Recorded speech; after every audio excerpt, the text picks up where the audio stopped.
At over 70 years old, Jane Seymour is wild and sexy. The amazing actress, author, painter, and fashionista has spent a lifetime entertaining and inspiring people. However, her life is nothing but smooth. Her career almost destroyed her, and there was something else, something extremely dark. What were the bumps in the actress's life? How did her career almost destroy her?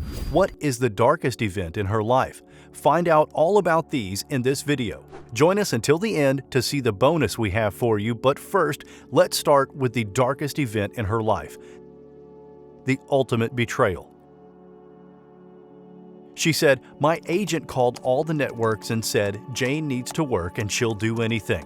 Jane was in trouble. The actress, who had once wanted to quit acting in the 70s because a film producer sexually harassed her, needed to act now more than ever. So, what happened? How did the actress, who had once worked and gained international fame as a Bond girl, become desperate for money?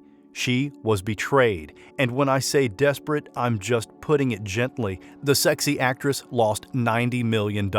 That's a lot of money. Seymour is a careful woman. She didn't lose the money by herself. She trusted her finances to, quote, one of the top professionals in the industry, David Flynn, who also happened to be her third husband.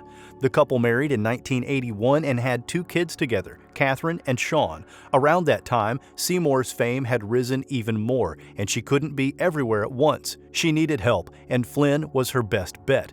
Jane had no reason to doubt him, so she handed all of her finances to him. Flynn heavily invested in the housing market, and things were beyond unfortunate. The actress had become, quote, completely beyond bankrupt. He had invested in properties and things I knew nothing about, all of which he got me to personally sign, she claimed, as she accused Flynn of mishandling her wealth, saying, "It was devastating because I was put into a financial situation that I had no idea of." The actress went through an incredibly crazy moment during that time, saying, "I didn't own anything, lawsuits from every major bank and $9 million in debt, which I didn't know anything about." However, she couldn't just continue to blame. She had to do something, and fast. She had to work and was ready to do anything. The available job at the time was the titular role of Dr. Michaela Quinn in the hit 1990s series Dr. Quinn, Medicine Woman. That role would give the actress everything she needed. She had a roof over her head and money too. Unfortunately for the actress, this wasn't the only tragedy she could suffer. The actress played the role of the tough doctor for 5 years and inspired many women to become doctors. The fame she reached was like that time she hit fame with her role as Solitaire in Live and Let Die, where Roger Moore played James Bond. With the James Bond film, the actress became an international star and also inherited a curse that almost buried her. However, if there's one thing about the sexy actress, nothing buries her. She has always been fighting since she was young. She is one tough cookie. Let's dive into her origins and intriguing early years. Jane Seymour was born Joyce Penelope Wilhelmina Frankenberg on February 15, 1951, to Mieke von Treek, a nurse, and Benjamin John Frankenberg, FRCOG, a distinguished gynecologist and obstetrician. Jane was born during hard times, 6 years after the Second War had ended and the world was still recovering from the war. Jane grew up in a household that wasn't rich, so she didn't always get what she wanted, and what she wanted the most was to be a star. No, Seymour wasn't thinking about becoming an actress, a fashionista, a painter, or even an author. What she desired the most was to become a ballet dancer. "From the time I was 7, I was obsessed with ballet and performing," she said. The opportunity she got was vastly different from what she wanted. She made her debut in an uncredited part in Richard Attenborough's Oh, What a Lovely War. Little did she know she would have a deeper connection with the Attenborough family, but more on that later. However, despite making her acting debut, her mind was dead set on becoming a ballet dancer. Unfortunately, her parents had no money for the ballet school she wanted to go to. "My parents couldn't really afford the tuition, and they certainly couldn't afford to send me to the professional school," she said. So, what could she do? How would she get the money she needed? The sexy actress had an idea. Her parents taught her to be self-sufficient and practical and to face her predicament with creativity. Seymour found a solution. She would become a fashion designer. "I've always designed and made things long before I was an actress. That's how I earned enough to go to ballet school," she said. So the sexy actress began to learn how to do a lot of useful things: knit, crochet, patch, weave, cook, and how to shop carefully. She then opened a clothing line to finance her dancing after learning enough to call herself an expert. She sold what she made to Brown's, which is now the most prestigious store in London. That wasn't all she did. Wait till you hear her next move. She began to enter her designs into the newspaper. I was in the newspaper with my designs. A lot of people put their names on collections and say they are designers, but I actually was physically not only designing, but making them and selling them when I was 15. What did we tell you? She is one tough cookie. Not dancing with the stars. When she was 13, Jane finally saved enough money, left Wimbledon High School, and transferred to an arts educational school to study ballet. Things were looking brighter for the talented actress. She would eventually dazzle as a ballet dancer, except she didn't. The actress suffered another tragedy. She soon had trouble with her cartilage, forcing her to abandon her career. However, the world hadn't seen the last of the sexy actress. She wouldn't be discouraged. Instead, she turned her attention to acting. She would still dazzle. Before we continue, consider liking this video and subscribe to Vintage Beauties for more content like this. International star and heartbreak. When Jane left school, she went to the stage and was seen as Ophelia in Hamlet. Then in 1971, the sexy actress took another step. This time, it wasn't due to her career. Remember director Richard Attenborough, who gave the actress her first role when she was just 7? Jane married his son, Michael. Then she went on TV on the Onedin line. Then something happened. Cubby Broccoli spotted the actress in the Onedin line and picked her for an iconic role. The sultry star was asked to play solitaire in the Bond film Live and Let Die. This was a big deal, but it was also a curse. Bond girls rarely became known for anything else afterwards.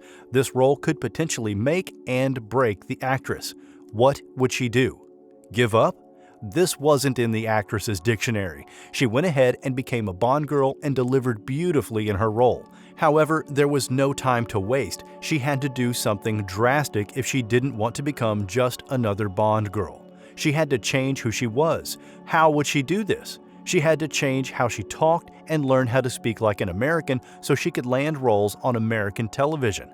This was a challenge for the actress, but the alternative was not even an option.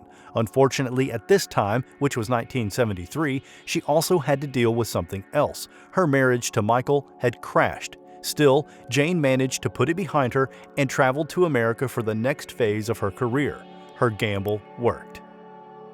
New waters across the ocean. In 1975, Seymour played Princess Farah in Sinbad and the Eye of the Tiger, the third film of Ray Harryhausen's Sinbad trilogy. In 1977, Jane gave marriage another chance. This time, it was to Attenborough's friend, Geoffrey Planner. It sure must have been awkward between the three, as the actress was still friends with Michael. Like her first marriage, this one was also short. By 1978, she was out of it, and in that same year, her career progressed even further. She played Serena in the Battlestar Galactica film. After, she featured in the first 5 episodes of the television series.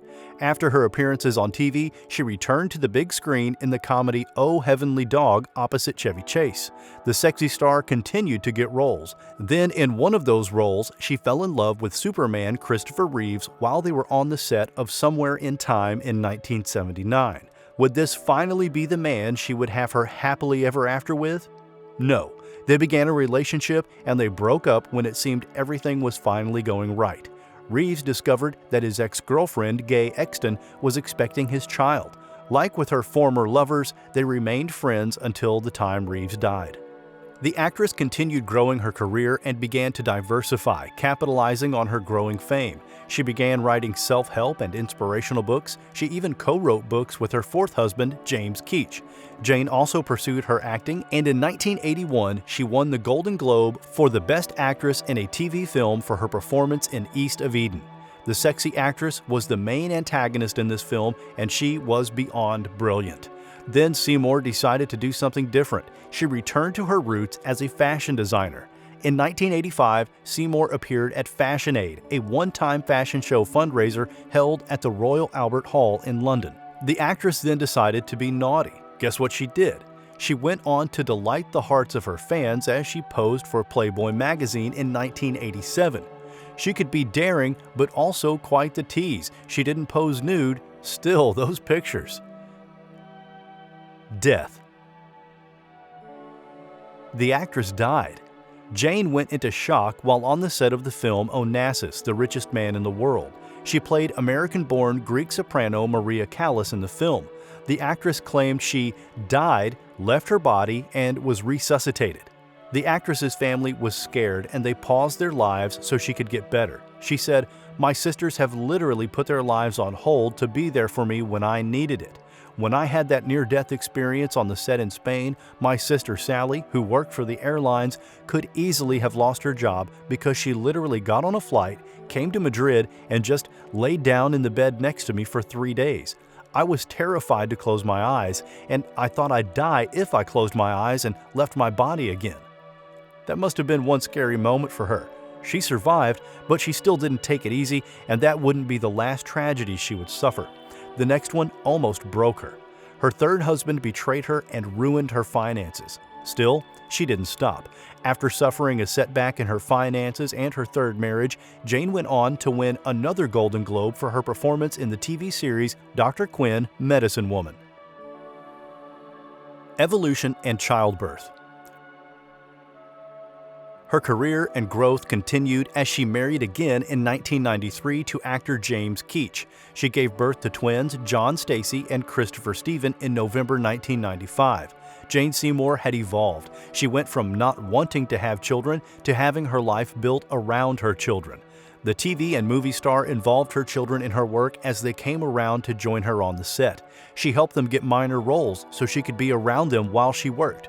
Her work and success cost her her marriage, as her husbands couldn't cope with her repeated absences. She didn't want the same thing to happen with her kids, too. The actress extended her love for her children to other children, too. She is a celebrity ambassador for Child Help, a national nonprofit organization that helps the victims of child abuse and neglect. In 2007, she sponsored a children's art pillow contest as part of the Jane Seymour collection, with the proceedings going to Child Help.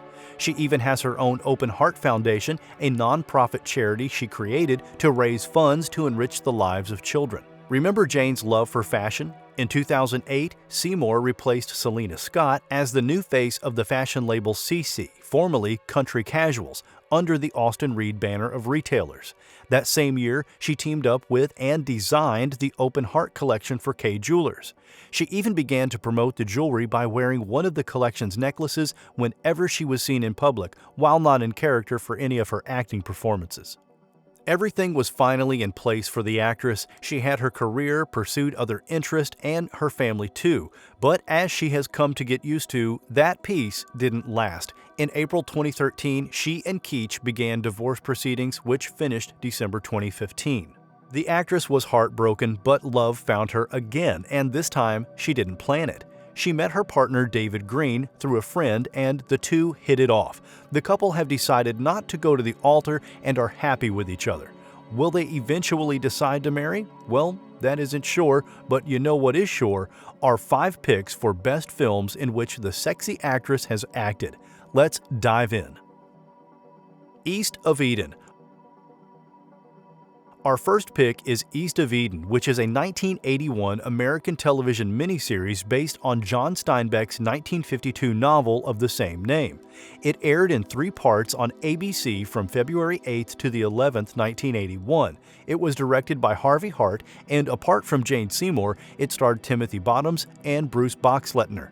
The film revolved around the relationship of 2 brothers, Adam and Charles Trask, who fall for the villainous Kathy Ames, played by Jane. Jane was born bad in the film, and she schemes and manipulates everybody around her, including Adam, who she eventually married. She gave birth to 2 sons and dealt Adam the worst betrayal. The film was one of the actress's best works, and her display of villainy put viewers on the edge of their seats. Through this movie, she showed that she had an incredible range. No wonder she won that Golden Globe. Without her, the miniseries would not have reached the heights that it did.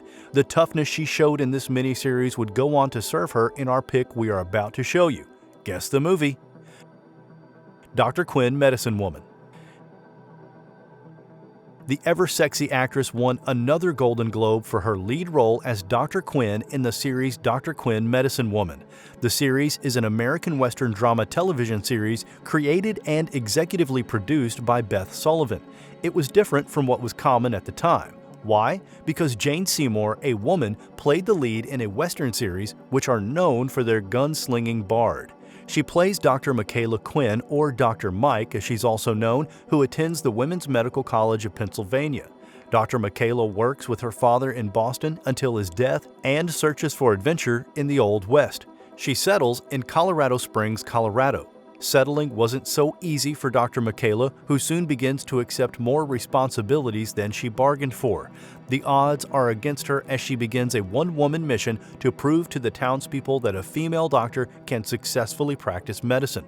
The sexy actress brought a masculine toughness to the role and balanced it beautifully with a feminine touch. Supported by her rugged outdoorsman and friend Brian Sully, which Joe Lando plays, the doctor shows her stuff and also falls in love. They also give us one of the series' most memorable scenes. No one can forget that train to Boston scene. Live and Let Die. When fans saw James Bond whisper into the ears of Solitaire, turn her around slowly and plant a deep kiss on her lips in Live and Let Die, they went wild with excitement. Who wouldn't? It was the dashing Roger Moore as James Bond and the irresistible Jane Seymour. Those two had a chemistry that would make even a chemistry teacher's jaw drop. Live and Let Die was directed by Guy Hamilton and produced by Albert R. Broccoli and Harry Saltzman, while Tom Mankiewicz wrote the script. Although planned to be a Sean Connery picture, he had become disillusioned with the role, and while this isn't widely accepted, Moore wasn't a bad stand-in. Or what do you think? Jane Seymour had a different kind of fun in that film. In one scene, she and Bond were escaping on a speedboat, and in another, he was rescuing her from the cold clutches of death. Seymour brought a different kind of vulnerability to the screen, and no one will be in a hurry to forget her. Just as she stood out in this film, she stood out more in the next film we're about to show you. Onassis, the richest man in the world. Jane Seymour stood out as she plays the great Maria Callas in Onassis, Richest Man in the World. The film was an American-Spanish made-for-television biographical film directed by Waris Hussein and starring Raul Julia as Aristotle Onassis. The sexy actress brought Maria Callas to life. Her performance was so convincing that she won a Primetime Emmy Award for Outstanding Supporting Actress in a miniseries or a special. She just couldn't stop winning awards. Now, this leads to our pick of her last film, Somewhere in Time. As much as Jane Seymour is great in her many roles, she excels exceptionally in romance. Her performance in Somewhere in Time left the audience with sadness enveloping their hearts when the film ended. However, the film wasn't a completely sad affair. There were other scenes that appealed to the viewers, but before we go on, let's talk about the film itself. Somewhere in Time is a 1980s American romantic fantasy drama film from Universal Pictures, directed by Jeannot Zwark. It stars Christopher Reeves, Jane Seymour, and Christopher Plummer.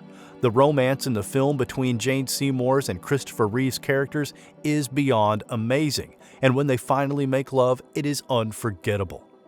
Jane Seymour has always been exceptional. She led quite a life, suffered tragedies, and kept going. The sexy actress has had critically acclaimed works, but it wasn't enough for her. She had to conquer fashion, writing, and even painting.